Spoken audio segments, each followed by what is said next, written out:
thank all and welcome all who are worshiping with us. And I'll say giving praise to God. Thankful for our leader, Chief Rabbi Philip Eugene McNeil, Grandfather Abraham, to my assistant to the local pastor here in Chicago, Sister Elder Alexis Strong, to you, the sons and daughters of the God of Abraham, and I'm a bearers of Grandfather Abraham. All hail. All hail. Is it well with thee? All is well. The well with thee. All is well. Good to hear your voice. The title revealed to me for this sermon is After Your ... I just hope to help myself and help somebody with this. After your ... And so I will give us two parts from the assembly theme from the 5784 or 2023 assembly theme. And it would be good for you to write them down. Again, the title is After Your ... First, we must hold fast to what we have. And secondly, we must experience our own ellipses or our own ... All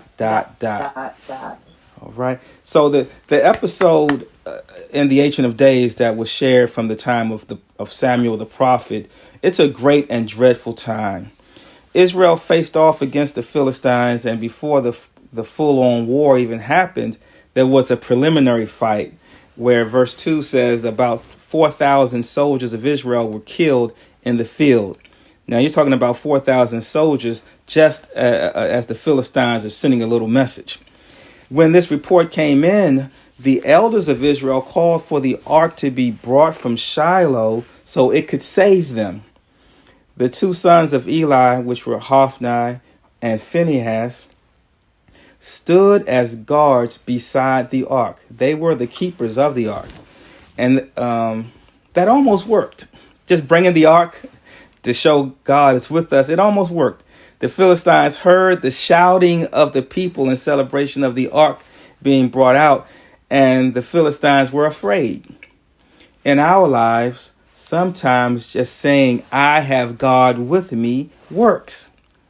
It backs the enemy off. It strikes fear in our opposition and takes us out of harm's way. It removes the sickness. It stops the hate. It clears the weather outside. But sometimes saying, I have God on my side isn't enough. We find ourselves in a fight anyway. You showed that you have protection. You showed that you have an anointing. You called for reinforcements. You praised so loud that it could be heard outside. And the enemy still did not retreat or surrender. Well, our forefathers in this chapter were confident that it would be a wrap with these Philistines. They brought out the Ark of the Covenant, but found out that they still had to deal with the enemy. Listen to this part again that was read. 1 Samuel chapter 4, verse 9. This is after the ark had been brought out and the Philistines were afraid at first. It said the response within the Philistines is, be strong and quit yourselves like men, O ye Philistines, that ye be not servants unto the Hebrews as they have been to you. Quit yourselves like men and fight.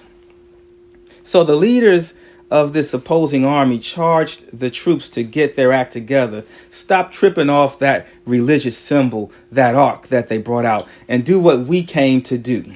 Let's fight. So 30,000 foot soldiers of Israel were killed.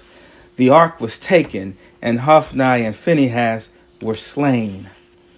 Brothers and sisters, the first part of my message is we must hold fast to what we have. So earnestly contend for the faith. Be instant in season and out of season. Whether we're having mountaintop experiences or we're way down in the valley, hold fast. Hold fast to what we have. Numbers may be reduced greatly in the kingdom or in the tabernacle. There may be a short turnout in the Zoom service, but hold fast to what you have. In this battle, Israel lost 30,000. That's a lot of losses. The keepers of the ark were killed. That's a great loss. The ark was taken. That's a heartbreaking loss. But you ever been in a situation where you lose so much that all you focus on is what you don't have? Let me be the first to say I'm guilty of this. Holding fast to what you have is a reset for me. It's an instruction to treasure what is within and not dwell on what is without. Cherish what we have.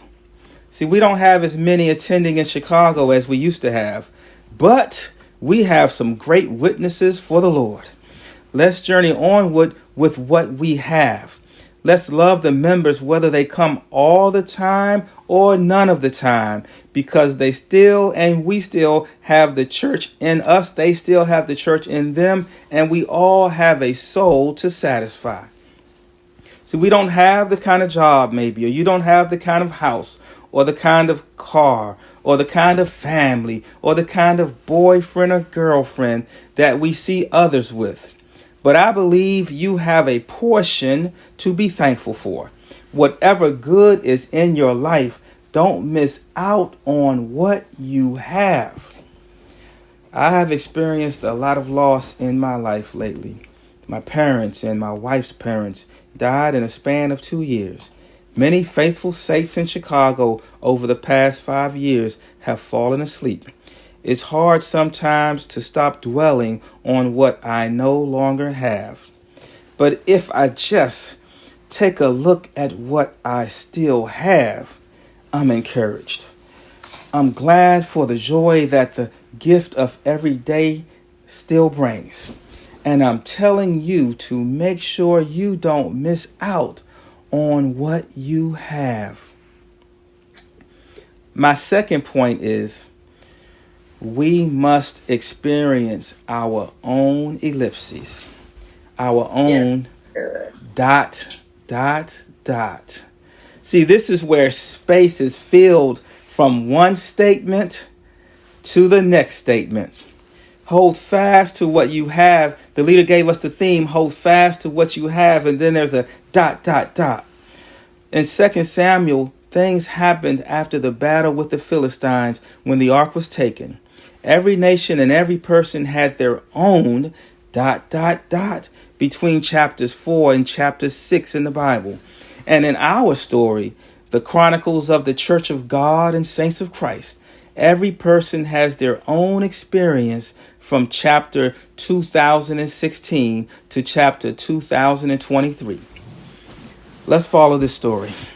So a messenger came to Eli the priest and told him that there was a great slaughter and that his sons were killed. And then when he told Eli, who was 98 years old and blind, that the ark had been taken, Eli fell back on his seat to the ground and broke his neck and died.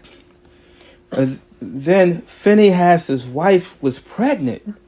And when she heard that the ark was taken and that her husband and her father-in-law were dead, she went into labor and died, giving birth to a son. She named him Ichabod because the glory had departed from Israel with the ark being taken. But here's a different part of it. Verse 20 says, and about the time of her death, the women that stood by her said unto her, fear not, for thou hast borne a son. See, the women that stood by her have their own ... Not all is lost. They could rejoice because a son is born in the midst of all the loss. There is life. And life is what you make it. We follow the master's will while we exercise our own free will. Listen, there's blessings at the top of the hill, but you have to climb.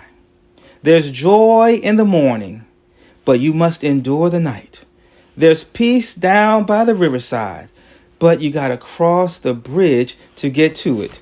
There's a precious stone, but it has to go through the fire to be illuminated. You have your own ... dot, dot, dot. See, the enemy has their own dot, dot, dot too. And God deals with the enemy. The Philistines, they caught hell for taking the Ark of the Covenant. In chapter 5, they took the Ark of God to Ashdod and placed it next to their idol Dagon, and the next morning the statue was on the ground. They sat Dagon back up, and then the next morning the statue was on the ground again, but this time the head was cut off and the hands were cut off, and God destroyed the people of Ashdod. Then the Philistines had the ark taken to Gath. God plagued the people of Gath with hemorrhoids. In the Bible it says emerods. That's hemorrhoids. And great destruction. Then the Philistines took the ark to Ekron. And the Ekronites, they said, "No, sir. Don't put that here with us. You should send it back to where it belongs." They had heard about what was going on with people taking the ark, and they wanted nothing to do with it. Every nation has their own story in the episodes of existence. Back then, there was no email, no CNN, no timeline on a website, no wall on a social media page, but they wrote on the walls of the tents. They wrote on the caves. They wrote on the stones. They wrote on the scrolls. The likes and the reposts and the shares weren't on anybody's Facebook or TikTok or Instagram. They were done face to face, from mouth to ear. They got the word in time. Now we get things in real time, but all of it's happening only in God's time. So word had gotten around that this ark was causing destruction at every stop. What is my point? While you are struggling in your experiences, your enemies may be wishing all they had were your kind of problems. Your job is stressful, but the people back where you used to work are losing their minds. Our country is messed up. Yes, we have issues in our country, but other countries have their own kind of problems. The focus for you is to experience your own existence. No one can fill in that ellipses for you. Notice on modern cell phones, when you're writing a text message, the person on the other end, they see what? They see a dot, dot, dot. They know you're writing something, but they don't know what it is. They can't determine what you're saying or what you're sending to them. You have to do that yourself. I want my dot, dot, dot to show that I've lived so God could use me. I want my dot, dot, dot to show that I held fast to what I had. I want my dot, dot, dot to show that I stayed in the field until the war was ended. I want my dot, dot, dot to show that I followed my leader and feared no danger. I want my dot, dot, dot to show that I'm pressing on the upward way. So, what happens after your dot, dot, dot? Well, let's see what happened to the ark in this story. In 1 Samuel chapter 6, it says, "And the Philistines called for the priest and the diviners, saying, What shall we do to the ark of the Lord? Tell us wherewith we shall send it to his place. And they said, If ye send away the ark of the God of Israel, send it not empty, but in any wise return him a trespass offering. Then ye shall be healed, and it shall be known to you why his hand is not removed from you." The Philistines gave the ark back. In fact, they begged Israel to take it back. They sent it back with offerings of jewelry. So they paid them to take this ark back, saying, "God forbid we fall to a terrible fate for taking the ark." Understand that this symbolic ark, the physical representation, was not as important as the spiritual presence that the ark represents. So they took the ark, but they did not take the covenant. See, the ark being returned is the closure to the ... of this time. When there's closure in your life, that's the other side of your ... You get what I'm saying? So once you've come out of it, once you've come through it, what's very telling is how it started versus how it ended. They slaughtered the Israelites and took the ark ... Then they begged Israel to take the ark back and paid them to take it back. See where I'm going? On August 11th, 1847, William Saunders Crowdy was born ... In 1892, God said to him, I send thee to the children of Israel and to all nations of the earth that have rebelled against me. Prophet William S. Crowdy was enjoying a Passover in Washington, D.C. in or about 1903 when two white men came in and one accused him of being a false prophet ... Then the man sat next to the prophet the rest of the service and thanked him for blessing him to regain his voice. In the time of Rabbi Levi S. Plummer, there was a rabbi named Philip E. McNeil who on his own integrity, with what he knew wasn't right that was going on, he stepped down from his position and continued to support the work ... Now he's returned to the pulpit and is our leader, Grandfather Abraham. The steps of a good man are ordered by the Lord. That was predestined, and he gave us this theme: hold fast to what you have ...